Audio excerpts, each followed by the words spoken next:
We have also had other remote learning sessions on some of our other math products, and they'll be again next week. So if you missed one of those and you want to sign up, please feel free to sign up again next week. But this is what we will be concentrating on in this particular session today. If you're seeing me, but you're not, you see my lips moving, but you can't hear me, also know that in the chat box, I have put a 1-800 number with the session number so that you can join by phone. So we appreciate your time today, and we want to get connected with you guys. So one of the key things that we want to do is in the chat box, we want to know where you're joining us from. So if you'll just use your chat button and let us know where you're joining us from, we will certainly appreciate it. And somebody had said that they were elementary and leaving that. We are also having some elementary sessions. Christy and I aren't doing those, but there are some elementary sessions. So the same place where you got the information about this program, you can find that, but you can also go to mheducation.com, and all of the sites or all of the webinars that we're doing like this will be there. So people from coast to coast I'm seeing in the chat. So thank you guys for being here today. Yeah, definitely. So I'm based out of the Houston, Texas area, so I'm joining you from there. Shelley is joining you from sunny Florida, and our other host, DJ West, is joining you from Colorado. So yeah, we're based all over the place too. So I'm glad to see you guys, and we look forward to sharing some key things with you here. Okay. So I think we're ready to kind of get started. And as I said, one of the key things about this is we just want to stay connected. So thank you so much for sharing some of the places that you're from. Hello to Kansas. So we're glad you're here. And as I was thinking about getting connected, and just like you, I've been reading up and doing lots of research about remote learning. And I found this quote from a principal to be very interesting and true. As I reflect back on this past week of virtual learning, the most important thing I have learned is students really need to feel connected to their teachers, to their principals. It's just crucial that we establish this early and frequently so we can get through this. So it's very helpful if you can establish those relationships and maintain them. We must work hard to maintain them, even through a distance. This is challenging times. Stay positive, but most importantly, stay supportive. So I know one of the things I did is that I reached out and just tried to get people to tell me something good that's happened this week to continue to stay positive. Just a quick little assignment on, tell me something good. One of my positive things is the fact that now I feel like I have a little more time on my hands, so I've been able to exercise a little more. That's my positive thing. So we just kind of wanted to make sure that you guys feel connected. Use our chat bar to answer us any questions, to ask us any questions, and we'll be monitoring that along the way as well. So with that being said, I do want you guys to kind of look at the chat bar real quick, and I want to share with you, I want you guys to tell me whenever you think of math is, and if you could just do it in one word, what would that word be for math? And be sure you're choosing to send it to all participants, not just the host. Yes, thank you so much, Shelley, for letting me know that. And so I see the word fun. I see the word necessary. Shelley, do you see the other words? Everywhere, connecting. I'm going to add my own one in here, awesome. Practical, everything, language, logic. We'll see how fast Christy can type today. Or spell, that's always the best part. So yeah, so you guys kind of see, we don't want to take much time on this, but it's just so much fun. Now think about it though, okay, so some awesome words. Now think about your students in your classroom. Would they be sharing some of these same words, or maybe perhaps would they be sharing sharing some different words. Like I know last night I was asking a student, and I said, if I ask you what math is, they shared the word difficult with me. And I'm like, we want you. Yeah, so think about some of the students' words, and I see the word challenging coming up. And yeah, so your students might have a little different perspective than what we do, but we want to make sure that all the students are connected to somehow with our math. So you see what I did up here, if you can see my screen, it's just what I call a Wordle, and now I've just put those words into, a quick little visual. So another cool way to help stay connected with your students is just through that. So math is everywhere, math is around us, math is exciting, math is a process, so rewarding, magical, key things there that our math is. I also want to share with you that there's a great video out there on YouTube by the Global Math Project, and there's some great resources from Global Math Project. You might just want to Google them and look them up, and you'll see a great video on that too for you guys. So fun things to share with you and your students. As I mentioned earlier, this webinar is for our courses that include the Glencoe Math, which is our middle school courses 1, 2, and 3, as well as our accelerated, and then also our high school courses, Algebra 1, Geometry, Algebra 2, and Pre-Calculus. And I believe, Shelley, you're right. These range from copyright 2012 to 2018. Is that correct? I believe so, yes. Yeah. I think so. So that's what we're going to be here and share and talk about you today. One of the key things that we really want to discuss is that you can have some adaptive practice, some personalized practice, and, once again, that whole theme of connecting with your students. So in order to do that, what I'm going to do is I'm going to let us get connected. And Shelley, I'm going to turn the screen over to you and allow you to present. And then I think you have to share.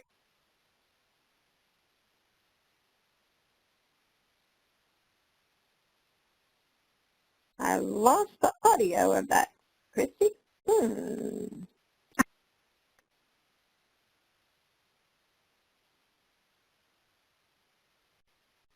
I'm not sure. Can you guys hear me? We can hear you. Yes, Yes, we can hear you. Yeah, and I can apologize. We actually lost power completely just a little while ago, and it just came back on. So I think it was just kind of a little translation kind of there. So hopefully you're seeing my screen that says South Carolina Algebra 1. So I'm just using this demo account that's here for you guys to be able to see that.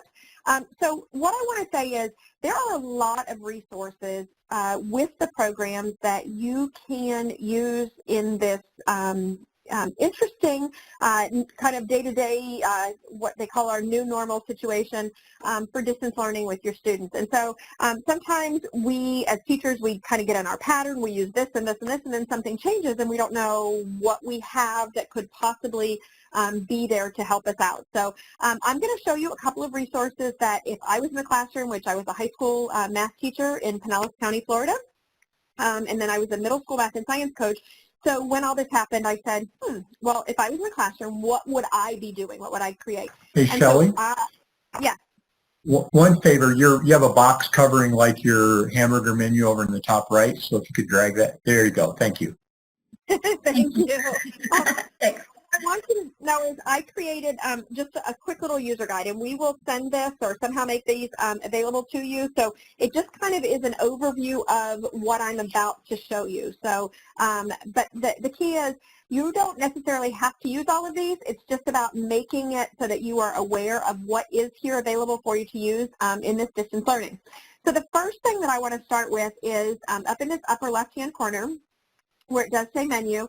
If you go down to the third option down, so we go menu, we go down to resources, you can look at whatever you see at the chapter level.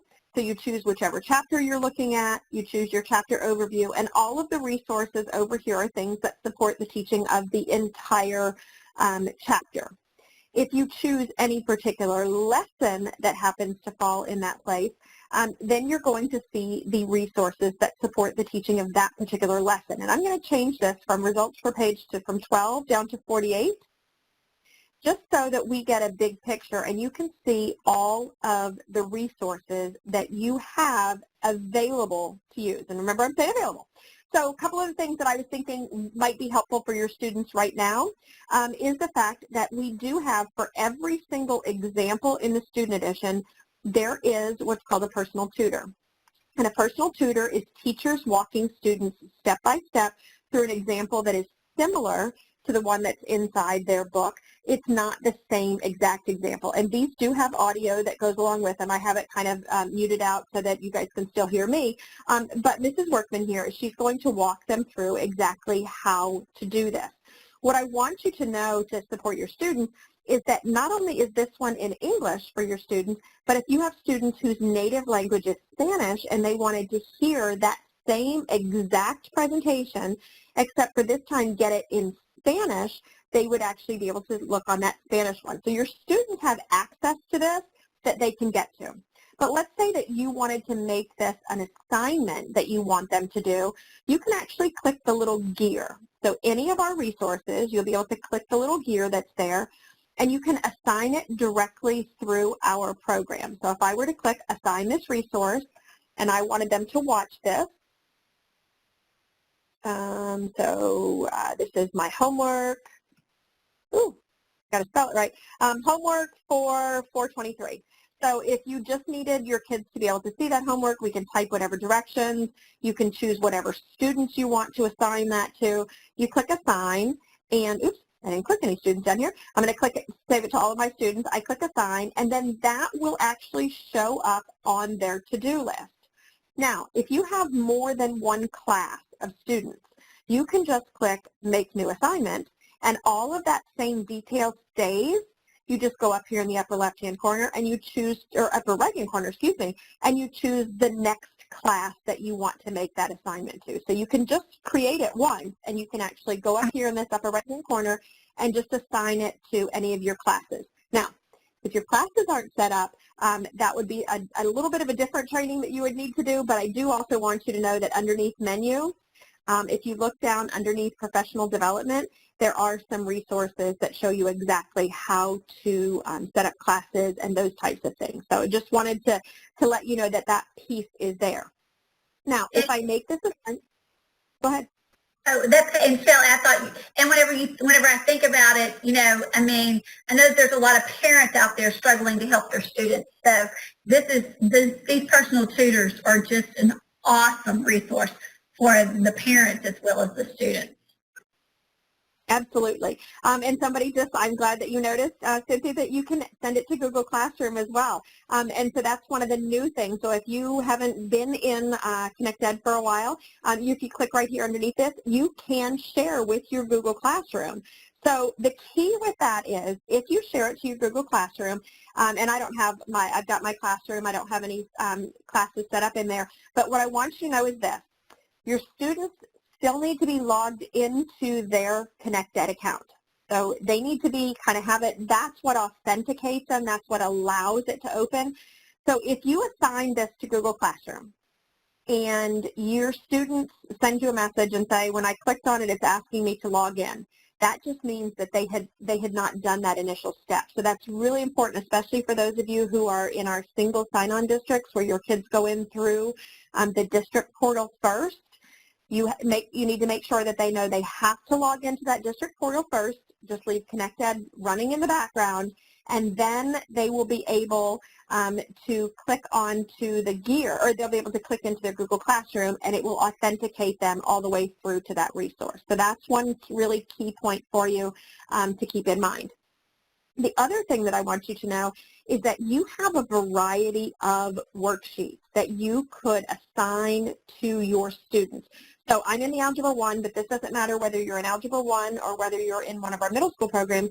They might be named a little bit differently, but basically you have 5 different worksheets, and they're available to you as both Word documents, in case you need them as Word documents, and they're also available as PDFs. So you can choose how you want to assign those to the students that you have in your classroom. So I want to tell you a little bit about these. The first one is called Study Guide Intervention. This one actually has some reteaching that goes along with it. So I'm going to open that one up just because I want you to see what that looks like. And I'm not sure if it opened that screen. Let me share. I don't know if it shared that. Here, I can share. Is it showing the Word document? I think it is. Maybe? Okay. I'll hope it is. But if not, we're seeing the Word. Okay. Perfect. So you're going to see that it gives some additional examples and then some additional practice questions that are there for the students to do. So I like this one, especially for students who need some reinstruction. It's also a really good resource to use if you have any students right now who maybe were struggling before they left your class, your face-to-face class, and they need to do maybe some rework that's there, or some intervention to old concepts that are there. This is amazing for that. The next one over is just skills practice. It is just straight skills, very basic, and questions to do. The one that is called Practice Worksheet. This one is one of my favorite worksheets because not only is it here for kids to complete their work paper pencil, but this same exact worksheet is actually in our assessment engine, which means that you could assign this to students to do paper pencil, so they have them printed out, they do it somehow paper pencil, but they could then input their answers in our online platform, and it will grade it for you, and it'll give you a lot of different reports that are there. So if you're looking for how can we maybe have maybe a little touch point with our students and in terms of being able to do that, the homework practice worksheet is a great way to do that. And you can even customize. You don't even have to use all of the questions that are there. And when we go online, or we go into the assessment engine, I'm going to show you exactly how to do that. Word problem practice does just that. It gives some more word problems. And then enrichment. If you're looking for a way to challenge your upper level students, that is a great place to go to, is the enrichment part that is there. So Christy, I think I heard you kind of coming in. Did you have anything to add? No, that wasn't me. That was awesome. But you may need to refresh and show, I mean, that's exactly what I was thinking about e-assessment. So do you plan on going to e-assessment in a little while? Absolutely. Absolutely. Okay. Fantastic. So just so that you know, you have a lot of resources that are here. So at the lesson level, if you go to the chapter and then you choose your lesson, these are all of the resources that support the teaching of that particular lesson. If you go to keyword search, you see all of the resources that support the teaching of the entire class. So there's lots of resources that are here, lots of kind of aha moments. I love the ones that are underneath the tools section that's here, because this is where you're going to find some graphing tools. So maybe we're looking at the behavior of lines, and they can actually change these values and be able to kind of look at those. So I am really big on having some kind of discussions, those kinds of things in the classroom. These are the things that I used to draw on the board and kind of act them out. And so if you are doing some distance learning, if you're doing some face-to-face teaching on the computer with the students, these would be a really great resource for you to use in your demonstrations, the types of things that you're doing with your students. I just think those are really amazing in terms of being able to do that. So those you can see under the tools whenever those do show up in terms of being able to see that. Okay? Since I did talk about assessment, I am going to go down, and so I'm going to go back to menu, and this time I'm going to go down to where that assessment portion is.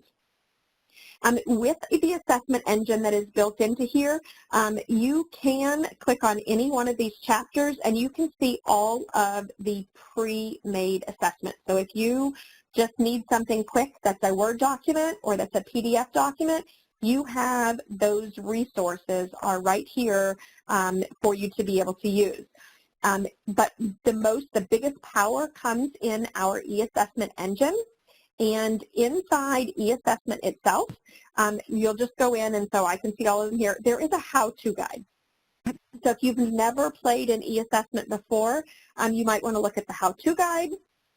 We also have kind of a little quick document of what you can do inside eAssessment, but I'm going to show you how you could assign that homework practice worksheet, because I think we're looking for what are some things that we can do with our students in our classroom. So this is going a little bit slow for me, so give it just a second. Come on. You're great. And while that's going on, I'm going to answer a quick question about the ebook. And yes, you can get to those resources that Shelley talked about through the ebook as well. And we'll share that with you towards the end. So the answer is yes. All right, so what I want you to see inside, if you've never played an eAssessment, you're missing a great tool that's here, but what I want to show you inside eAssessment is that, and so mine looks different because I also do the science, and so you'll see some science ones here. You won't see science on your own, but what I want you to see is in the lower left-hand corner, this is where you can see all of your pre-made resources. So I'm just going to scoot this window over and kind of make it a little bit bigger so you can see. But what you'll see is that this is where all of those pre-made assessments are. You're going to see all of those are there, but then you're also going to see that these say practice. So this is what I was talking about. This is that homework practice worksheet. So if I were to grab this homework practice worksheet, drag it over to the right, which is my workspace, what you'll see is the practice worksheet itself is not multiple choice. So it's what we're doing here is putting this multiple choice option here once students have logged on, because then that makes it a gradable resource. So it means that our system would be able to grade it. But let's say that you looked at this and you decided that there were a couple of questions you only wanted to have, because there's 25 questions on here. I can view all of the questions. If I just wanted to take some of these questions off, it's really easy to just come here, delete that question right off of there, and it's not going to let me do it because this is my regular one. So I'm going to, if you decide to, back up one step, sorry about that. If you decide to make changes to it, you're going to want to come into here when you open it, and you're going to want to duplicate it, and then you can make your own little custom one that's here. So if I come in here and I rename this, I'm going to call this my custom homework. So this is 3.3 homework. And then now if I make changes to it, then I'm not going to get any errors on here. So I'm going to come into here. I can delete any of these questions that I want, and it just kind of renumbers. So you'll see it went down to 24 questions. Once you get this the way that you want it to be, maybe you want to go ahead and leave all 25 questions and you just want the kids to go in and do a couple of them at a time. What you do is you come up here in the upper right-hand corner under Test Generator. You go to Classes and Assignments. You grab the name of your class, drag it over to the right-hand side. You grab that, come down here, you find that homework practice worksheet that I had created. So there's my homework 3.3. You drag that over into this space, and then it says, is this what you want to call it? Do you want it to be recorded, or you just want it to be a study guide for the students? Which students are going to get it? And so here's the thing, how many times can they complete the assignment? So I could just say that I want them to be able to access it a couple of different times, but I can make those changes. I can set the date and time range to a very specific amount of time in here. I can set a time limit that goes along with it. But then you also get some additional choices. Do we want to allow them to check their responses? So sometimes people, if it's homework, we want our students to get 100 on our homework. We want them to be successful, but we also know that sometimes they do make mistakes. So it's okay if you decide to do that. I do caution against using scrambling or against, like I had deleted that first question that was there, because what that means is that it's not going to match their printed one. And I still want them to send me a picture to show me their work. So I wouldn't necessarily use the scrambling portion that's there. And then this says, do we tell them how they did after it was all over? So maybe I give them detailed report for all responses. So they've done their homework, they've uploaded their answers, it's been graded, and once they've done that, then they can see what their response was, what the correct answer was, and how many points they got. So that is kind of how I would use this tool in this interesting time. Christy, did you have some to add? think we're getting feedback from something else. So you're great. And I will say though, like a lot of times if I wasn't in remote learning, I wouldn't have had that detailed report sent back to them. But I think now in this remote learning, we definitely want to send the detailed report back to the students. If you don't mind though, you might want to go back one more time to show how to make that copy and explain just a little bit of why you made that copy. I think there might have been a little confusion about that. Okay, I will do that. And so let me just finish this little part that's here. If I look here at my homework, you'll see that it's something that needs manual scoring, and the answer is no. And that's because I left them all as multiple choice questions in that sense. And so then when I want to go to the reporting feature, I can actually just drag the name of my class over, and I can get an assignment results report based on what they did. And so you can see I just have one that I did from Sumter County a long time ago, but we can actually pull up any of the data that shows inside there. So I can see how many points they got, how many attempts they tried, when they started, how much time they spent in it. So it gives me a lot of great reports that are there. So I'm going to go back just in case I piqued your interest about all of this, is that we're coming into here, and in the lower left-hand corner, this is where you can see all of the pre-made assessments. Now, I just saw a question come in, is there an equation editor? And in this sense, in the case of what they're doing here, they are not inputting their answers using an equation editor. We do have another little feature that will let them do that, but in this is merely just taking their homework practice, or maybe a variation of a chapter test that you did, and letting them actually input their answers online and keeping it very simple for you to do.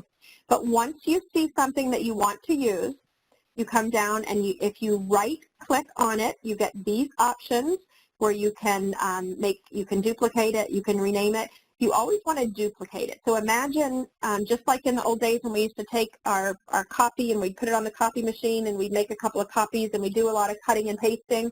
You want to do the same exact thing. You want to make a copy of it first, and then you want to come back to where that copy is and you want to rename it. So if I come in here and rename it, I can call this Shelley's 4.3, and then it'll sit right there within these the resources that are there. I also might decide that I would rather have that sitting in my test folder, and I can just grab it and move it into another folder of things that I have created on my own. And then once wherever you have your named one, you just drag it over to the right-hand side, and this will match that homework practice worksheet that is in your resources, okay? So as long as you don't make any changes to this, it will match exactly what's on your homework practice worksheet that you have. If you make changes, it's going to start taking those questions directly off of there, and then you will just follow the directions to make the assignment, and then be able to get the reports that go along with that as well. Notice there's also a help button here. So if you get stuck, those are some good places to go to be able to see that. So those pre-made ones are the same exact ones that underneath resources, underneath the worksheets, it's this one right here that says practice worksheet. These practice worksheets, if you look at them, if I were to print this out, or just to look at it on the screen, notice that they are not multiple choice here, but they have been turned into multiple choice within the assessment engine. That allows for that easy, quick grading, and you won't have as many input errors with students having a difficult time using like an equation editor and putting their answers into there. So those are all things that I have all outlined directly on this little handout that's here. But the very last one that I want to show you is pretty exciting. And this is something that was, for those of you who have, it may not have initially been there, but I believe that they have turned this on for most of the programs. But if you are in keyword search and you come down to here, you're going to see LearnSmart. And what LearnSmart does is it provides adaptive practice for your students. So I do want you to know, when you get to this point, there is a quick start guide, there is a teacher version. When your students go in, and I'll show you, this is the student version, I'm in as a student right now. When your students go into resources and they pull up their version of LearnSmart, there is a quick start guide for the students as well. So both of you have that ability to see a great quick start guide that literally walks you step by step through every single piece of LearnSmart. So I'm going to show you how I would use this LearnSmart in my classroom with my students. Let's say that you decided you don't want to make assignments to them. They do have the ability within ConnectEd to do what's called self-study, and they can just practice those. But this is what I would strongly suggest that you guys do if you're looking for some way to really kind of have like a little touch point with your kids each day or a couple of times during the week, because I have two boys. I have one in 8th grade and one that is an 11th grader, and both of them have teachers who have to check in with them. They see them face-to-face 3 days a week, and but the students have to do something every single day. And so if you are in that situation, or if you just need to make an assignment for your students, you're going to come down here in the lower right-hand corner that says Add Assignment. And then this is if you were giving students every single thing all at one time, but we're probably not going to do that. So I'm just going to call this homework for, I'm going to go ahead and make my homework assignment for tomorrow. And I'm going to deselect everything because I don't want to see all of that stuff there. But what am I working on with my students right now? Well, maybe we're working with expressions and equations, and I can see all of this information that's over here.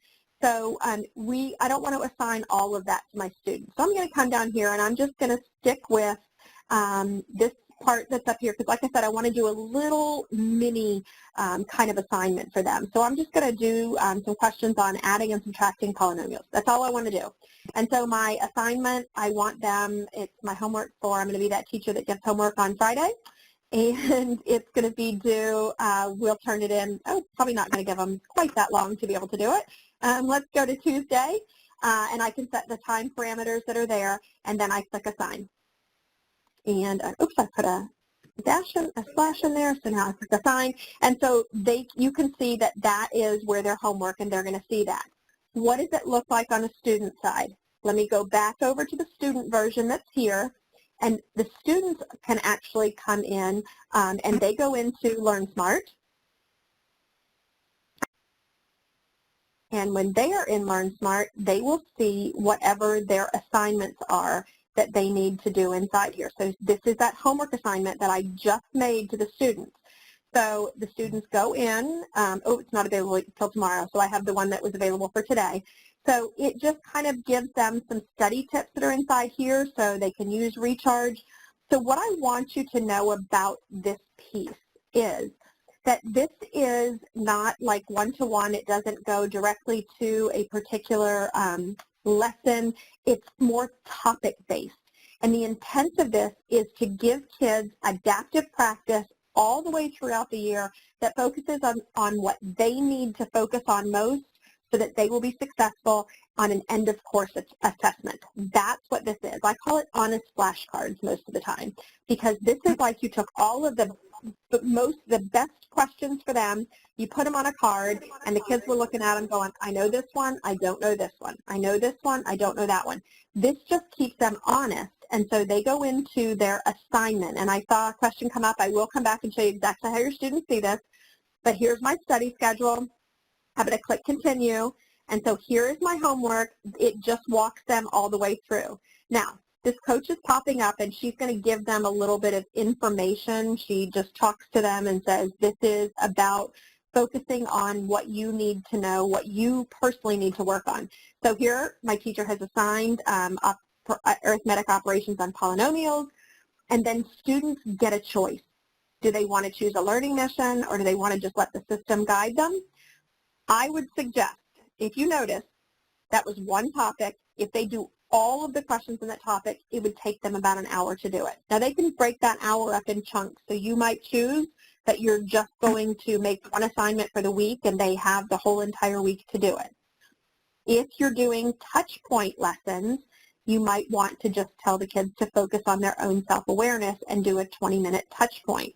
And so with this one, there's a variety of different types of questions. So I'm going to, let's see, after simplifying the product, the coefficient is, so let me try to get this one right. 18, the exponent on x is 5. Oops, went too far. Exponent on x is 5, and the exponent on y is 3. And I'm going to say, I know it, because students are going to answer questions, then they are going to indicate their confidence level in that question. So let's say they come up to, notice it, when I got that one right, it just moves me on. But let's say that I looked at this and as a student and I think, oh, I have no idea. Or I come down and I answer the question, so let me get this one wrong, so I'm going to choose this one, and I'm going to say that I'm unsure. Notice that over it gives instant feedback, but notice over here on the right-hand side, it gives me a suggested resource. And a slide is literally a teacher walking them through, and here's my coach popping up, and she's going to talk through how do I go through and solve a question like that. I click continue, it takes me back to here, and then I click OK, and my path continues. Now, these little questions that are here, some of them do ask students to show their work, and here is the equation editor that one of you all asked about in terms of them being able to do this. So in this case, they're going to have to come in here and they're going to do 9x, I got to have, oops, 9x squared, so this is going to be 8x squared. So they can go through and answer those types of things. They can also ask for hints, or they can have the whole entire answer shown for them. So notice I didn't finish the entire thing, but if there's alternate solutions, it's really nice because it gives them, I like to say this is kind of a shortcut, and then it gives them the longer explanation that goes along with it. So it's very supportive of the students, and again, it gives them both a video as well as a slide presentation of how to solve these kinds of problems. You'll find all different kinds. You'll find drag and drop, completing, things like this one that say check all that apply, so they might come through here and check their answers. They're going to say, I think so. And notice it gives your answers is partially correct. It gives instant feedback, and it lets them kind of track their progress all the way throughout exactly what they're doing. On the back end of this, it's also creating the pile of cards that the student either wasn't confident about their answer or that they answered incorrectly. So over time, the recharge will actually have all of the cards that they need to focus on. The library of resources, this is where all of the resources that we have that support the teaching of the program. So you can see that there's a ton of these, and they are coded at point of use when a student needs them. But if they wanted to go in here and find something on their own, they could do that. I do want to show you reports, and then I'll show you what it looks like from a teacher standpoint too. Underneath reports, they can see their topic scores. They can see how much time they've spent, how far along they're getting, and again, you can see that, all of that information that shows up there as well. You can see that you and them can both see their most missed questions. I love this for informing instruction because if you've made an assignment to your students and all of them are missing the same type of question, you know that that's something that you need to go back and reteach to your students. So I think that missed questions is so important for teachers. You'll see your most challenging learning objectives. I love the self-assessment. So self-assessment, if you look at this every once in a while, especially right now, what we want are students that are not only getting the correct answer, but that are confident in their knowledge. And so we want this number to be as high as possible. The second number down, I like to call this the at least they're honest number. This is they got the wrong answer, but they had clicked I'm unsure or I don't know.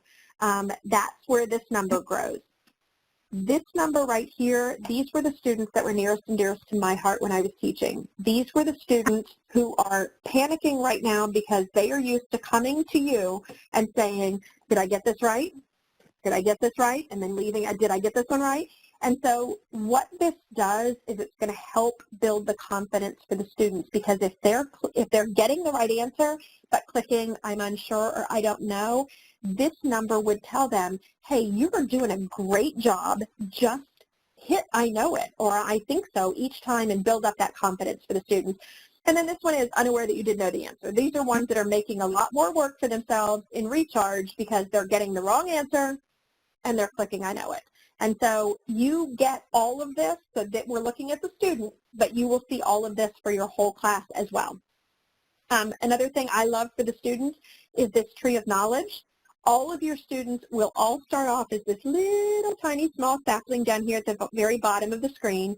And as they add to their math knowledge base, this will start to grow. It'll grow a little higher, it'll sprout a leaf, it'll grow. And once they have worked through the whole entire course, they will all have this tree. So it's a great visual for your students to see right now, to see their progress kind of really building all throughout that, because I know it's kind of bad to not really know how you're doing, where you're tracking through. And then the other thing I want you to know here that I might use with my students is something that's called a practice quiz.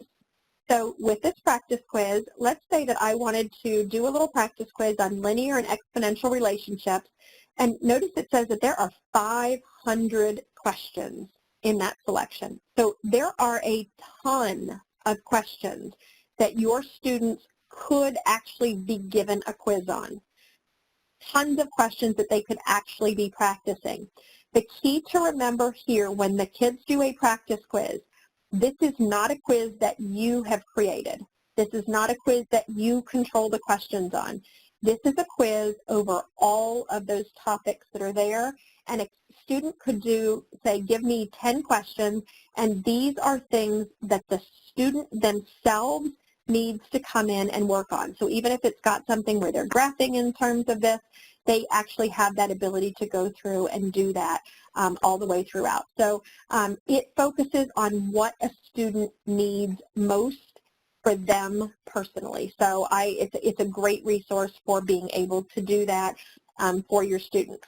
So I'm going to come back out and show you, actually let me stay within the student perspective that's here. So where do your students go to get LearnSmart? They go to their resources tab, so menu, and the second option down says resources, and this is explained on that on the handout too that you'll get from us. But if you come down and they go to keyword search, they'll see it'll say LearnSmart right here on the side. You can have your students click this little star that's here, which means that it puts it onto their favorites list so they can always get to it quick and easy right here. But they'll come into LearnSmart, and if you have made an assignment to the students, the assignments will show right here for them to do. If you have not made an assignment to students, they can still use LearnSmart. They just go right here into self-study mode, and it doesn't count towards, they're not going to get a score, they're not going to see, but if they just need something to work on, this is a place for them to be able to get in and do some self-study as they go through. So you'll see that the self-study kind of has this. It has them build their own commitment, their own study schedule that's inside here. But what we always tell the students is to be sure that you do any of the assignments that your teacher has provided for you first. And then if you want to work ahead or you want to look back, that's when they would go into the self-study mode. So from a teacher standpoint, you are accessing the same exact way. Menu, the third option down says resources. Underneath keyword search, that's where you're going to find LearnSmart. And again, if you wanted to, you could add that to your favorites so that you don't have to go through those additional steps of clicking keyword search. You can just find it right on your favorites list. If you come directly into LearnSmart, you can actually see what it looks like to be a student inside there. After your students have completed their work in LearnSmart, you're going to want to see how they've done. So you're going to log into your LearnSmart. You're going to come right over here to where it says reports, and then what you'll see is that you have a wide variety of different reports. So you can see an overview by the assignment, you see each individual student or the whole class. You've got performance summaries, see it, what are they learning, who's on track, their learner progress by topic. You have selection averages, the metacognitive skills, that's the one that's actually showing how correct and confident they are in their answers. their learner progress by unit, and then this is the one, the most challenging learning objectives. This is the one that lets you know where your students are struggling. So those are the questions that the students are having the most difficulty with. You can look at any of these reports by all learners, or you can choose just one particular learner that's there, or you could choose one particular assignment that you've assigned to that classroom. So you've got things like a list view, you've got a pie chart view, so lots of different views, lots of different reports that you can see built into there. The other thing that's nice is that if you go in and you take a look at, maybe we're looking at their learner progress that's by the unit that's here. Any of these reports that are here, you can actually download them as a CSV file if you need to. You can print out copies of them, but it gives you a lot of really good information about how your students are doing. So again, you can look at it by one learner or by a variety of learners that's there. So how do I get to that again? Again, when you're inside menu, go down to resources, your third option down. If you added it to your favorites, it's there. If not, it'll be underneath keyword search, and you're going to see LearnSmart shows up right here onto the side. You click into it, and then any of the assignments that you've made to your students are going to show. The reports are going to be here, or if you need to make a new assignment, it's as easy as just clicking Add Assignment, and then follow the steps as you go through and be able to do that. So that is LearnSmart, and again, we're also going to provide a copy of this LearnSmart Quick Start Guide for you to be able to use in your classroom. A couple little things I also want to encourage you or to make sure that you are aware of. Underneath your resources tab that's there, underneath your keyword search, you do have something that is called eSolutions. eSolutions is great, especially for those questions that are longer. Maybe you're in Algebra 2 and we're showing, we need the kids to show their work, or you want to provide a solutions manual for them. This would be a great tool to use because you can come in and you choose, so there's my chapter 0. Let's come down and find one that's got probably a little bit more information that's here. So we're going to go in solving multi-step inequalities. There's the assignment that's there. If you gave the students all of the questions, you could do that. You could do even, odd, or maybe custom. So maybe I just want to do numbers 1 through 5, and I gave them 17 to 22 to be able to do. And then this is where I get to choose. Do I want to create a full solutions manual? Do I want to make just an answer key? Or if I leave off both of those, I'm actually creating a custom worksheet for the students. But for now, I'm going to choose a solutions guide. I'm going to choose to print it to a PDF. I'm going to choose landscape form, so it's all on there. Try to kind of condense everything a little bit. We'll do 2 columns, and it takes just a moment for the system to generate the PDFs. The more graphics that are on that, the longer it might take to do that, but you're just going to download your PDF, and then what you can do with this PDF is you could put it onto your web page, you could provide it to your students however you need, but what is really great about these is that it gives a fully worked out step-by-step solution to whichever problems it was that you assigned for your students to do. So again, that's the eSolutions manual. You find that directly from within your resources tab under keyword search. And when you come in here and you click under select activity, you want to skip past this part that says extra practice, find whichever chapter it is that you are teaching to your students or that you have assigned them homework from. So we'll come into solving compound inequalities. Let's say that I just wanted to make a little homework assignment to them, and I want them to do numbers 1 through 3 and 5 to 12. If I uncheck both of those and I choose to print to a PDF, this time I'm going to get just the homework problems. So if your students don't have their book at home, or you're looking for a way for them to be able to just focus on the questions that you want them to do, this is a way to be able to do that. So you'll see there's 1 through 3, and then there's 5 through 12. So the numbering stays with exactly what it is that's inside the book. So if you want to do custom homework, an answer sheet for your kids, or a full solutions manual, that is a good resource for being able to do that. And that's under menu, resources, under my keyword search that's there, and that is called eSolutions. Okay, So I've showed you a lot. Don't think that you have to use all of it. I wanted to just be sure that you had some choices in what it is that you can utilize with your students in your classes. The last choice that I want to talk to you about is a wonderful resource right now, and that is called Alex.com.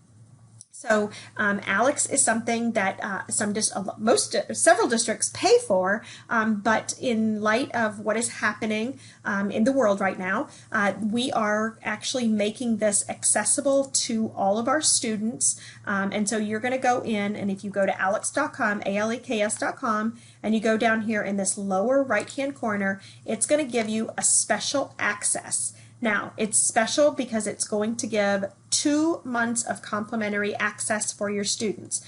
Notice here it does go in and say that they need to buy it now. This is just because for legal reasons we have to make sure that it actually that the parent realizes that we're gathering mathematical data on the students. So they're going to go in here. Notice right here it says that they can sign their children up for 2 months. They click Buy Alex Now.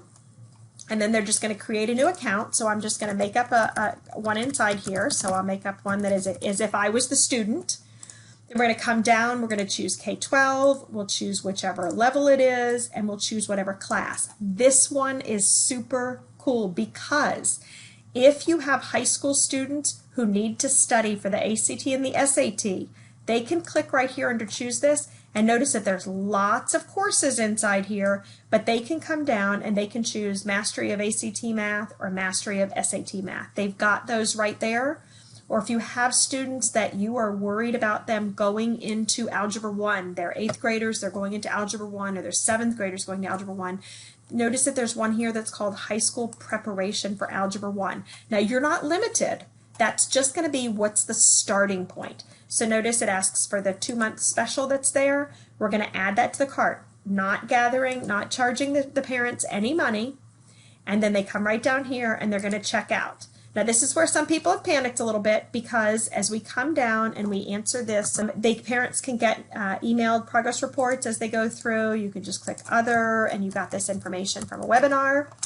The master account, oh goodness, okay, so we're going to call this Shelly M 2020. There we go. All right, because what I want you to see is the next screen. On the next screen, it does ask your parents to put in a credit card number. But notice right here it says for the free 2-month subscription, you will not be charged and no auto renewal will apply.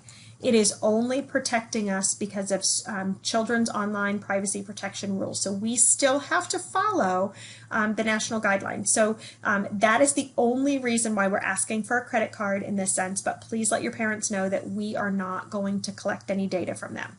Now, if your district already has Alex, you want your kids to continue on with Alex doing the assignments that you have, but if they don't, or if you are a parent at home and you have children at home that you would like to have Alex, this is an amazing offer for you to be able to really get the students in there, and that is going to really focus on what they know and don't know. If you're unsure about what Alex is, log in and click right here where it says take a tour. It'll give you a great explanation of all of it, but I just wanted you to have that little bit of information there. So on behalf of Christy and DJ and myself, we just want to say thank you so much for joining us today. We will be hosting another webinar next week on the same part that's here, so if there are any questions you didn't get answered, feel free to log into that webinar. So you guys stay safe, and we will see you next time.